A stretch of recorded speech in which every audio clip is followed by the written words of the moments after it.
শফিককে নিয়ে অনেকেই আলোচনা করেছে। আমরা দেখতে পারছি পল্লীগ্রাম টিভি চ্যানেলতে বাদ করে দিয়েছে। এই বিষয়ে আমরা পল্লীগ্রাম টিভি চ্যানেলের ম্যানেজারের থেকে শুনবো কি কামে বাদ দিয়েছে। সোশ্যাল মিডিয়া একটা বিষয় নিয়ে বর্তমানে তোলপাড়। আজ 20 থেকে 25 দিন তোলপাড় চলছে। পল্লীগ্রাম টিভির হিরো শফিক পল্লীগ্রাম টিভিতে নেই। পল্লীগ্রাম টিভি থেকে আপনারা শফিককে বাদ দিলেন কেন? আমরা শফিককে বাদ দিইনি। তাহলে ঘটনাটা কি?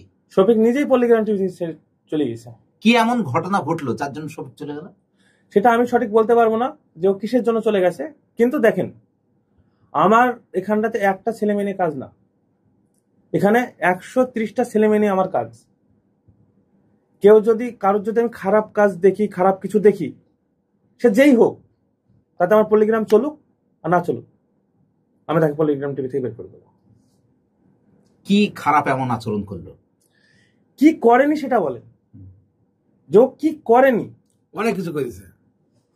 অনেক কিছু করেছে বলতে, আপনি তো পল্লীগ্রাম টিভির ডিরেক্টর, আপনি পল্লীগ্রাম টিভিতে শফিককে নিয়ে 5 বছর কাজ করছেন।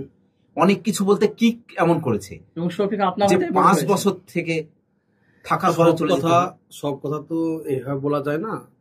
তো আমি বলবো কিছু কথা, যেমন মানুষ জানুক না। আমাদের তো মানুষ খারাপ ভাবছে যে কেন বাদ দিল, এতদিন ওর কাছে ছিল, এখন কেন বাদ দিল পল্লীগ্রাম থেকে।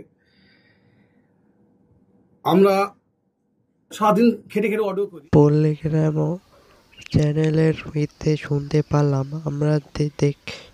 পারলাম যে শফিক কিনা হলো পল্লীগ্রাম টিভি চ্যানেলে কাজ করতে চায় না, অলরেডি অ্যাক্টিভ থাকে না, এই জন্য পল্লীগ্রাম টিভি চ্যানেল থেকে ওকে বাদ দেওয়া হয়েছে।